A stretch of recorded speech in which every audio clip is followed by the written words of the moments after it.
Welcome to the IASA Podcast Network. I am Rich Volz, Illinois Association of School Administrator Associate Director. This is a podcast episode, and today I will be interviewing Mrs. Sandy Tignor, Eureka Middle School math teacher, and also spouse of Washington Superintendent John Tignor. Sandy, I recently posted a Twitter message about your flipped classroom teaching approach that was highlighted in the November 25th, 2012 article in the Bloomington Panagraph. I was very impressed with your quote, "Not a single 8th grade student is doing poorly in math. The lowest grade right now is a low B." So I'd like to spend the next few minutes talking to you about how you have transformed your teaching, and a little bit we'll talk about the technology you're using, and we'll also talk about the methodology you're using, and you can give us the reason why you think the students are doing so well in class. So to begin with, why don't you first tell our audience a little bit about yourself and your teaching position at Eureka? Okay, I teach 8th grade math. Most of the day I teach a regular 8th grade math class, and I also have a class of algebra, which are our advanced students. This is my 4th year to be teaching math at Eureka Middle School. How did this concept of flipped classroom get started? Well, we have been using we've been using a regular textbook ever since I've been in this position, and the state of Illinois is moving to the new Common Core curriculum, and the textbook that we have been using is simply not aligned with Common Core anymore. A number of the things that had been covered in 8th grade math are no longer part of the 8th grade math curriculum when you switch over to Common Core. So we talked to our principal and to our superintendent and realized that we were going to have a new book in order to move on if we were going to be covering the correct curriculum for Common Core. So we looked at several different textbooks, several different curriculums, had some people from representing different textbook companies come in and talk to us. And we saw some things, but then our superintendent, Bob Bold, came and talked to the 7th grade math teacher, Stacy, and myself, and said, would you consider doing something a little radical? And he threw out the option to us. He said the school district is not going to be able to have the funds to buy new textbooks for the entire 8th grade and 7th grade math program and also purchase technology. But if we would be willing to create the curriculum, then the district would put the money into technology and we could have computers for our classroom instead of new books. So we discussed it and decided that the right thing to do was step into the future instead of stepping into the past with another set of textbook, which could be outdated in a year or two, and once we put it onto a computer, then it's a very fluid thing. We'll be able to make adjustments as we go. So we decided to take that leap and get the computers and proceed from there. So explain to our listeners how your teaching has changed since you flipped your classroom, and you might want to kind of explain how you do it. Okay. Instead of a textbook, the kids no longer have a book in math. Our entire curriculum is online. We have an online textbook. And in our online book are lessons and homework assignments obviously for every concept, for every chapter. In the past, I would stand up at the whiteboard and we would go through a certain concept for the period. Our class periods are 43 minutes long. I would usually spend about 30 minutes of that time period going over the lesson. And then I would give the kids their homework. They could get started on it they could get about 10 minutes worth of homework done while they were still in class, and then the rest was up to them to finish outside of class. Now, my lessons are all recorded in advance, and they are linked on the website where our math book is housed. So the kids listen to the videos, and they can just get busy and go about their homework lessons at their own pace. Those kids who don't understand something the first time can go back and listen to the video a second time, or part of the video a second time, or a third time if they need it. Some kids catch on to things quite easily and listen to things once and onward they go. So instead of my spending the class periods up in front of the students going over something new, I spend the class period circulating around the room. Kids who have questions and have their hand up, I go and help them with something. Or it's very easy with kids this age to sense frustration. You know, somebody will be groaning, and then that tells me, okay, this person has a problem. They need help. I go over there. So I spend my period, instead of presenting a new lesson, I spend the whole period helping kids understand whatever it is that they might be confused about. And so it's a totally different way of teaching than what I have ever done before. I recently talked to a teacher who had flipped their classroom, and this teacher told me in the past he thought he used to talk to every kid every day. He said now he knows he talks to every student every day. Yeah, that's so true. You have so much more time. When there's only 10 minutes at the end of the period for kids to work on homework, you can't possibly get to everybody in 10 minutes. And plus, the other reality is, at that point, sometimes by the time you're done going over a lesson at 30 minutes, some kids are ready to check out, and they're just like, I'll look at this homework later. Well, then when they look at it, and they're either in a study hall or they're at home, and they have a question, then you're not there to ask the question. So they can't get help necessarily with the things that they're struggling with. So it's very much more so where I get around, even if I'm not one-on-one with every student every day, I get to every table, I walk around, how are you guys doing? Is everybody here getting it? Any struggles with anything? And then I can move on to another table. So you definitely have a lot more interaction time with the kids than ever you did in the traditional classroom. Now you sent me links to your classroom websites, and I went on those classroom websites, and they look just like a book. I mean, you have you're really writing your own book. You have your own written instructions and directions and lecturing, I suppose, as well as you have the video portions. What software and hardware are you using to make this all come together? Well, as I said, when we did not get new books, the district bought a class set of tablets. So I have 30, they're Lenovo ThinkPads is what we're using. I have a class set of 30. The kids really like those. The touch screen, they just think that's awesome. And the other nice thing that I really like about them versus a laptop is the battery life. The tablets hold their charge all day. So I can be working with them first period in the morning, and by the end of the day, the tablets are still good without having to have 30 plug-ins. So that's been really nice. That's our hardware that we use.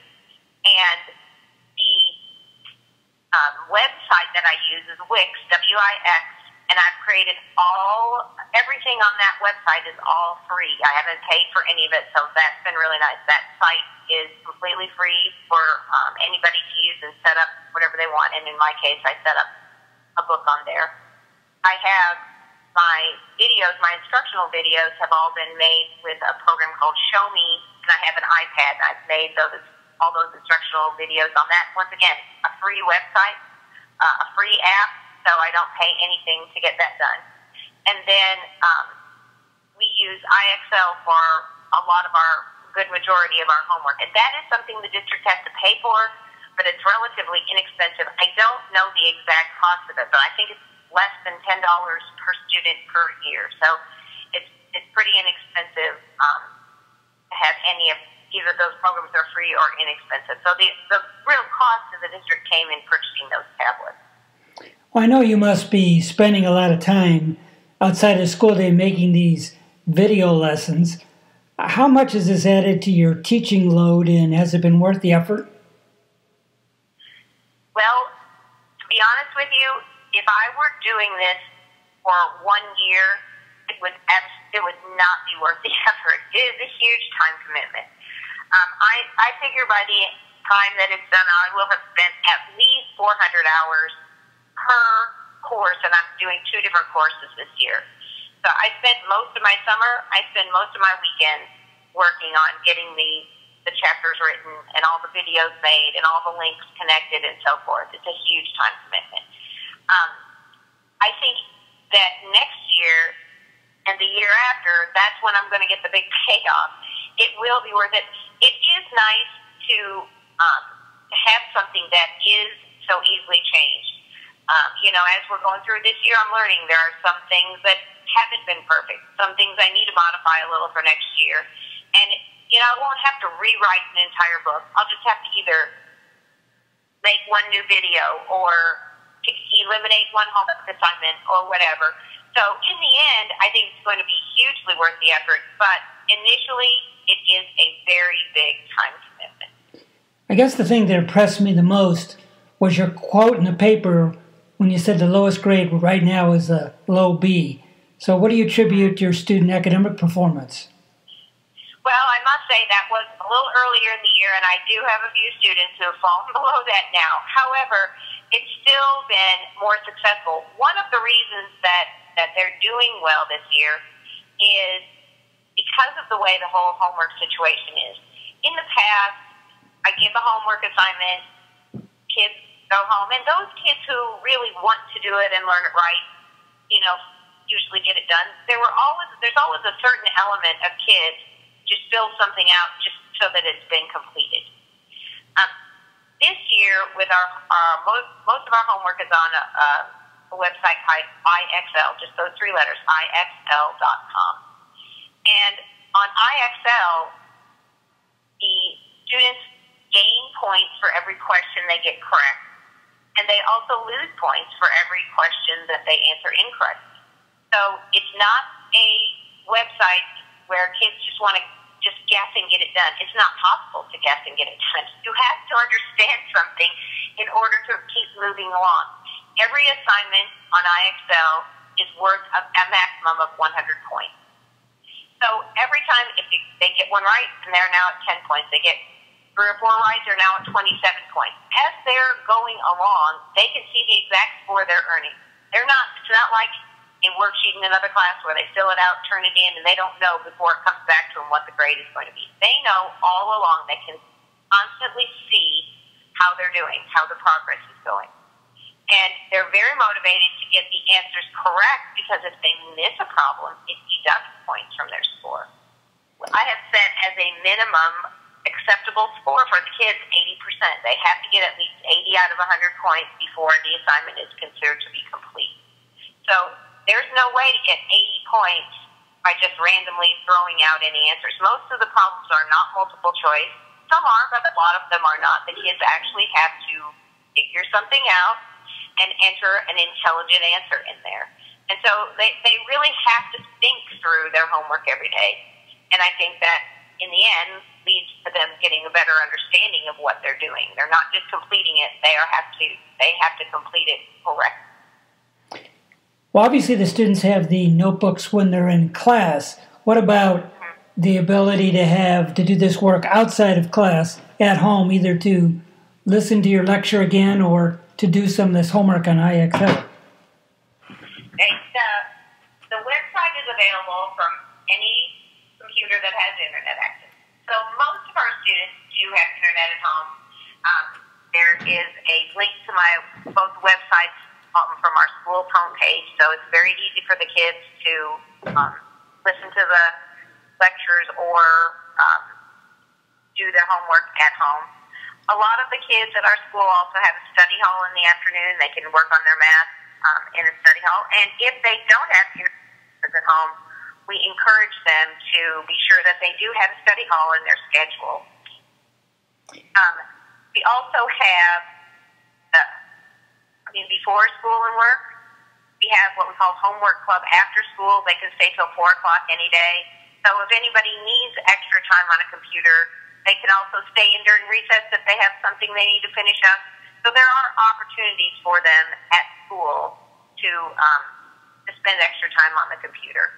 And then, again, most of them have the opportunity at home as well. The other thing that has worked out well for us this year, and it plays kind of into this question as well, is it used to be the old method where I give one lesson, one homework assignment, and the homework assignment is due tomorrow. Now, I assign things in bigger sections. So, for example, right now, my math class is in Chapter 4, Section 2, 4.2. There are 7 or 8 homework assignments in 4.2. So I might give them 4 or 5 days to get that assignment done. So if they have, for example, if they know they're going to be busy there on the basketball team and they're not going to be around to work on homework tomorrow night, well, they can get ahead on their homework. They can work on it on a weekend, or when they have time, they can get ahead. They're not bound by the one assignment one day anymore.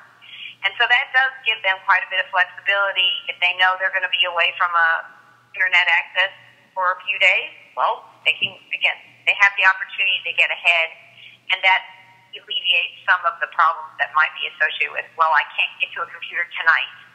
Well, you don't have to do anything necessarily specifically tonight, as long as it's done within the general time frame there.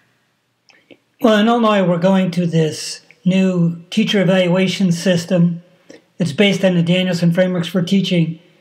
And the key ingredient for that framework is engaged students, which Danielson defines as the students being intellectually involved in the work. And it seems to me that these flipped classroom kind of approaches that you're doing, like you explained earlier, when you were 30 minutes lecturing, oh, sure, a student might ask a question or answer a question from time to time, but certainly not all the students were intellectually engaged in the work. But in the way they're doing it now, I mean, if an administrator came into your classroom now, I would say virtually all the students would be intellectually engaged in the work. Yeah. In fact, it was interesting. This fall I was being evaluated, and my principal said, well, let's pick a day that I can come evaluate you. I said, well, it's going to look really, it was very unusual as a teacher to not prepare a special lesson. He came into my classroom and he saw the kids doing what they do, which is either listening to videos, working on their homework, or helping each other work on their homework. We have I have a big poster that I made for my wall saying, instead of who wants to be a millionaire, it says who wants to be a mathematician. And I listed the different lifelines that the kids have if they have a question. And one thing they can obviously do is always ask a teacher. But another thing that's on the list that they can do is consult with a classmate. They are encouraged to work with each other. And that to me has been a huge bonus of this direction as well, because kids are helping other kids. Now in IXL, 2 kids might be doing the exact same homework section, but they will never have the same problem in the same order. It just doesn't ever happen. So it's not like 2 kids could sit together and say, all right, let's both turn on our tablets. We'll do our homework. You do all the work, and I'll copy the answers. It's not possible. So it enables it. What it does is if one student has a question of another student, they have to ask a question, which is, how do I do this problem? They can't say, what did you get for number 3? They don't have the same number 3. So not only do you see kids involved with getting their own work done, but kids helping other kids, which is, just awesome. Right. That's one of the highest strands in Bloom's taxonomy, is teaching others. Right. And that's what your students are doing. Exactly. And one of the interesting things is, because, they do have the flexibility of kind of going at their own pace and so forth, some of the kids who might not be the brightest stars in math, and yet on a certain concept, they are the ones getting it. I've got kids who are have been in the past struggling students, and they don't understand everything, but on a certain concept, kids are coming and asking them, how did you get this done? And I think that's really awesome for them to be able to feel like, yeah, not only did I get mine done, but I helped somebody else get theirs done today too. So that's been really a rewarding part of it as well. So besides the negative of the large number of hours you've spent in writing your book and preparing the lessons, the advantages outweigh the disadvantages? Oh, absolutely. Yes. I really, I do enjoy so much more being able to spend the time with the kids, get around and help those who need it. I feel like the kids see the teacher in such a different light. Instead of them walking the door and thinking, oh, okay, I'm just going to sit here and listen for the next 30 minutes. They're walking in, getting busy, and my role is to be their helper, to be their assistant, to clarify something for them. And if they have a question, and some of them will say, well, I listened to the video, but I didn't understand this. And I say, all right, well, let me show it to you in a different way. The kids are anxious for whatever I have to say, rather than seeing if there's a way they can tune out. And obviously all kids are not tuning out every day, but you also have to realistically know that some kids are not always engaged in what they should be engaged in. And now I have the opportunity to go around and be the one who says, okay, what do you not understand about this? How can I help you understand this better? And I feel like it puts the whole role of teacher in a much more positive light for them, too. So are there any closing comments you would like to make to our audience? Well, I would just say that, for anybody who takes it on, I think the best thing to do is remember that the first time you do it, it's just a work in progress. And I've told all my kids, we decorated the classroom at the beginning of the year with airplanes, and I said, this year we are all test pilots. You guys are, and I am as well. And we're learning as we go. We've done some things that have been highly successful. We've done some things that I've thrown some things out that have frustrated the kids. And then I have to say, okay, let's go backwards on this. I'm sorry this is a frustration. We're going to change this. We're going to alter this. But we're all learning things as we go this year. And, I will definitely make a few changes for next year. Right now I'm still trying to finish writing the rest of the curriculum for the current year, but we will be making changes as we go. And the kids have been great too about understanding that. I let them make suggestions. I have a whiteboard where they can leave suggestions for me or for each other. And it is definitely a learning process. It's a road we're going down. We're not going to be to the end and have all things worked out in the first year, but we've definitely come a long way already, and hopefully things just keep getting better. Well, thank you very much, Sandy, for sharing with us your flipped classroom approach, and I really like this concept that you're doing. I realize it's a lot more work, but when students are performing better and they're engaged more in learning, I'm sure it makes it a more worthwhile experience for everybody.